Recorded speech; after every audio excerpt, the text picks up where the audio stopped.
Hello, babe. Hoy, napatawag ka. Anong meron? Ayain mo ba akong gumala, kumain, mag-shopping? Babe, ang lungkot ko kasi ngayon eh. Kami kasing problema. Tatanong ko lang sana kung pwede mo akong samahan ngayon. Go lang! Basta libre mo ako ng pamasahe at pagkain. Di ba? Siyempre sinamahan kita eh. Okay na yun. Okay, sige. Sige. See you. Hoy guys! Miss ko na kayo! Miss you na din guys! Sa true! Kita-kita naman tayo, nood sine, ganun. Busy pa ako sa work eh. Same, busy din sa work. Pero kung libre mo, why not? Joke! Sige. Libre ko na kayo. Ay, hindi na pala ako busy. Go lang! Sagot mo naman pala eh. Oo nga, sana sinabi mo agad, di ba? Ganun ba talaga dapat? Yung kailangan ko munang maglabas ng pera bago ko sila makasama at maramdaman sila sa tabi ko.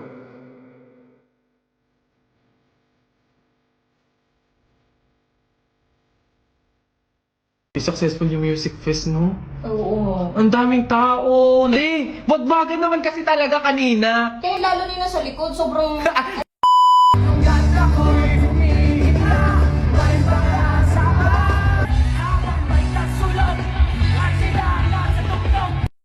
Howdy mga human being! Wala na naman kayo magagawa dahil sasamahan nyo ako sa BPX ISP Music Fest Swing for Filipino Sports Dream. After 2 hours nakarating na kami sa Parañaque, so sa Asiana City Grounds nga pala yung venue. Siyempre hindi mawawala ang outfit check! Ay, taray, SBIP. Saya na. First time na yan siya. So, ayun, pumila lang ako dito. Then, binigyan nila ako ng wristband, SBIP pass, t-shirt, and cup. Then, ayan, nakapasok na ako. Grabe, maaga pa lang. Madami na agad tao. Tapos ako, eto, naglilibot ako dito kasi madaming iba't ibang activities, mga games na pwede kang gawin dito. Kasi merong iba't ibang klase ng booth. At syempre, hindi ako papayag na hindi ko yun matatry isa-isa. Pero, ang dami kasing pila. Tapos, may mga freebies din sila. May mga surprises and may mga prizes. Kaso ako naubusan. Pero okay lang, at least na-try ko. Hindi pwedeng mawala ng pag-asa. Kailangan 100% mananalo tayo sa raffle. Kaya syempre, naka-entry na din ako. Ako sa gilid na excited na sa mga performances na mapapanood tonight. Wait mga human being, alam nyo ba na si BP, hindi lang siya about interactive or for entertainment. Meron din silang foundation na tumutulong sa ating mga kapwa Filipino. Promoting Philippine tourism, our culture, and our livelihood at the same time. Kami ang kauna-unahang Bayong Bag brand na ilalabas natin sa bansa natin. A 500,000 pesos donation to Sisidlan Rizal Weaver! Grabe, eto pa, time to time nagkakaroon ng lucky draw na mananalo ng 10,000 pesos at milyon-milyon. Sana mabunot, no? At eto na ang pinakahihintay, nag-start na ang mga performances, so let's party!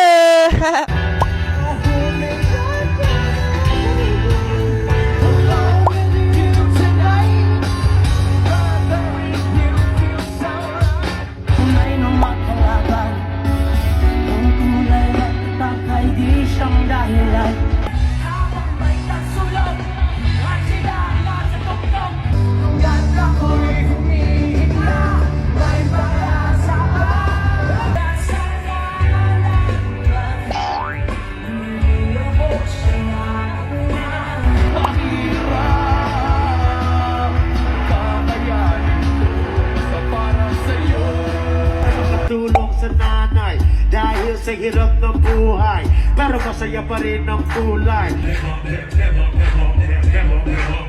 don't care that people show the hurt and hear the crime, that the night's gonna be a good night.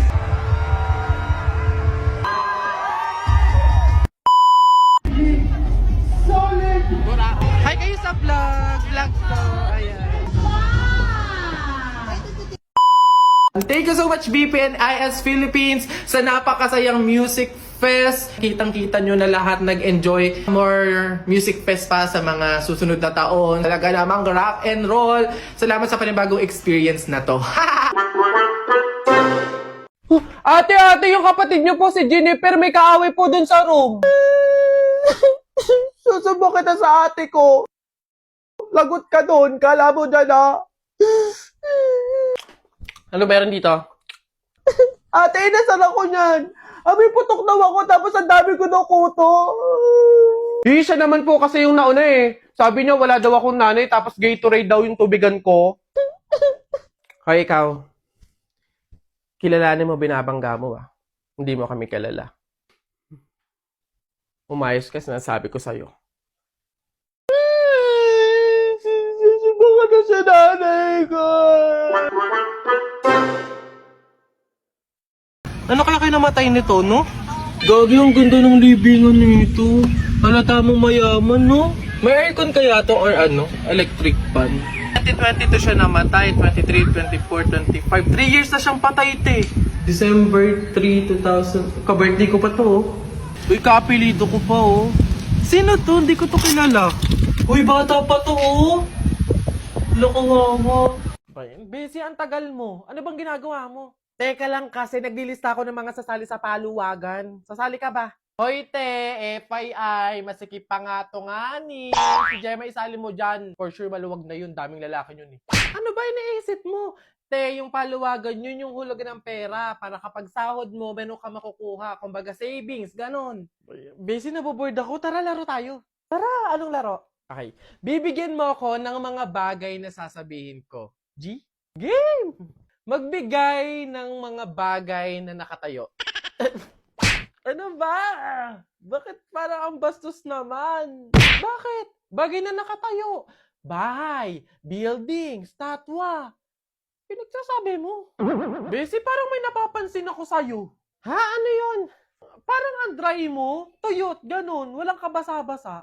Uy, kakadilig ko lang kahapon. Anong tuyot ka dyan? Ano iniisip mo? Sabi ko yung balat mukha ko, dry na. Minsan oily naman. Tapos dehydrated patignan. Alam mo, mag-Dr. Leo facial cleanser ka kaya?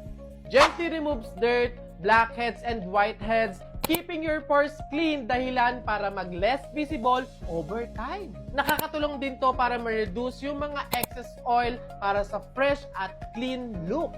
Enjoyable siya gamitin. Alam mo kung bakit? Meron kasi siyang sweet vanilla ice cream fragrance dahilan para kapag ginagamit mo siya, ina-apply mo siya, mabango. Super gentle siyang gamitin. Perfect na perfect para sa mga sensitive yung skin. Kumbaga, long-term use. Hindi na masisira yung skin barrier mo. O, ito, hindi na to in character ah. Hindi mo na kailangan bumili ng mamahaling facial cleanser. Kayang-kaya mo magkaroon ng good skin sa mababang presyo lang. 199 pesos, the most effective facial cleanser para sa mga acne and oily skin. Ito ang Dr. Leo Facial Cleanser. Yan, picture lang ng picture guys. Ako lang to. Oh. Pak. Boo. Dito naman, dito naman. Yes. Ang tatamad nyo talaga, oo. Wala man lang makatulong sa akin dito. Wala man lang makapagtimpla sa akin ng kape. Talaga nakakayos talaga dito. Ano yun? Panaginip lang pala. Pogi ko na dun. Artistahin na ako dun eh. Ay, budang, kakagising mo lang naman. Tignan mo nga yung bill dyan. Kakarating lang. Bayarin na naman yan. Ito? Oh, Nay! Hindi to bill! Invitation to ng BP sa akin! Ah! Oh? Sa March 27, gaganapin yung BP Night 2025. Ayan, makakasama sina Piolo Pascual, sina Kim Chu, sina Vice Ganda, and more. Excited na ako sa mga surprises, prizes, entertainment. For sure, masaya to. Kita-kits! Ayan, Beb, tara, pasok ka. Beb, pagpasensyahan mo na yung bahay namin, maliit tsaka makalat. Babe, ano ka ba? Ako na nga itong naki-overnight to. Aarte pa ba ako? O, siya, dyan ka muna ha. Aayusin ko muna yung higaan natin. Nay, gutom na nga po ako. Anak, wala pa nga ang tatay mo. Hindi naman nakatanggap ng labada si nanay, kaya wala pang pang-budget ngayon. Konting tiis lang muna, anak, ha? Hello? May tinapay ako dito, oh. Gusto mo? Ayun na lang. Masarap yan. Salamat, ate.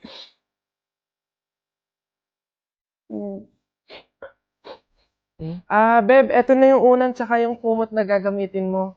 Sana mapagtyagaan mo, ha? Pasensya ka na. Yan lang talaga yung meron kami. Walang problema, babe. Ang mahalaga, makakatulog ako. Thank you. Beb, tara, kain muna tayo bago matulog.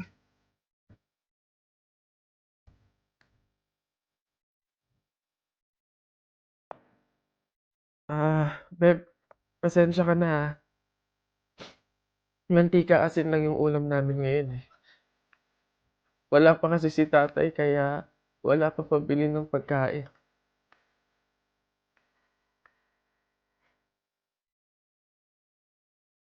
Sobra akong nahihiya sa'yo, Beb. Beb, ano ka ba? Magkaibigan tayo, oh. Hindi para i-judge kita. Mahirap naman talaga yung buhay. Minsan nasa baba tayo, to the point na talagang walang-wala na. Pero ang mahalaga, hindi yun palagi. Dadating din talaga yung panahon na nasa gana tayo. Kaya na tayo?